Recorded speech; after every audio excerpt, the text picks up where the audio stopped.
Government கிட்ட இருந்து ஒரு அனௌன்ஸ்மெண்ட் வருது. இன்னைக்கே உங்கள் வீட்டை காலி பண்ணிவிட்டு இந்த நாட்டை விட்டே வெளியே போகணும். ஊரை விட்டு இல்லை, நாட்டை விட்டே வெளியே போகணும். அப்படி இல்லைன்னா அடுத்த நாள் உங்கள் குடும்பமே செத்தாலும் அதுக்கு நாங்கள் பொறுப்பு இல்லைன்னு சொல்கிறாங்க. ஜஸ்ட் இமேஜின் பண்ணுங்கள், இந்த மாதிரி சுச்சுவேஷனில் உங்களால் என்ன பண்ண முடியும்? இது எக்ஸாக்டாக இந்தியாவில் நடந்துச்சு. ஆகஸ்ட் 15, 1947 மொத்த நாடும் இண்டிபெண்டன்ஸ் டே செலிப்ரேட் பண்ணிட்டு இருக்கும்போது இந்தியா பாகிஸ்தானை தனியாக பிரித்து புது கண்ட்ரியோட பார்டர் மேப்பை ரிலீஸ் பண்ணுறாங்க. ஸோ உடனே பாகிஸ்தானில் இருக்கிற ஹிந்துஸ் இந்தியாவுக்கும் இந்தியாவில் இருக்கிற முஸ்லீம்ஸ் பாகிஸ்தானுக்கும் போகணும். அப்படி இல்லைன்னா கொலை பண்ணிடுவாங்க. இதனால அப்ராக்சிமேட்டாக 1.5 கோடி பீப்புள்ஸ் அவங்க வாழ்ந்த வீடு வாசல் எல்லாத்தையும் விட்டுட்டு கிடைக்கிற பஸ்ஸு ட்ரெயினில் ஏறி நாட்டை விட்டு வெளியே போகிறாங்க. 70 லட்சம் பேர் ஜஸ்ட் நடந்து மட்டும் பார்டரை கிராஸ் பண்ணியிருக்காங்க. போகும்போது கூட்ட நெரிசலில் மாட்டி அத்தனை பேர் செத்து போயிருக்காங்க.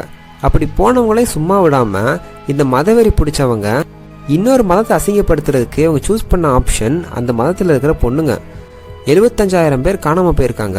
கணக்கே இல்லாத அளவுக்கு உமன்ஸை ரேப் பண்ணி கொலை பண்ணியிருக்காங்க.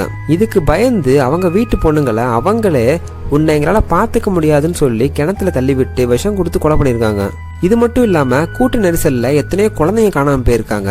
இதிலிருந்து தப்பிச்ச கொஞ்ச நெஞ்ச பேரும் புது நாட்டில் இருக்க இடம் இல்லாமல் சாப்பாடு தண்ணி இல்லாமல் அகதிகளாக ரெஃப்யூஜி கேம்பில் இருந்தாங்க. 200க்கும் மேலே கேம்ப் இருந்துச்சு. டெல்லியில் மட்டுமே 70,000 பேர் இருந்தாங்க. அண்ட் அங்கேயும் சாப்பாடு தண்ணி கிடையாது, டாய்லெட் கிடையாது, தங்க இடம் கிடையாது, ப்ரெக்னென்ட் உமன்ஸுக்கு மெடிக்கல் ஹெல்ப் கிடையாது. எத்தனையோ பேர் ரோட்டில் குழந்தை பெற்றுக்கிட்டாங்க. இதுக்கு நடுவில் காலரா வந்து கொத்து கொத்தா அத்தனை பேர் செத்து போனாங்க.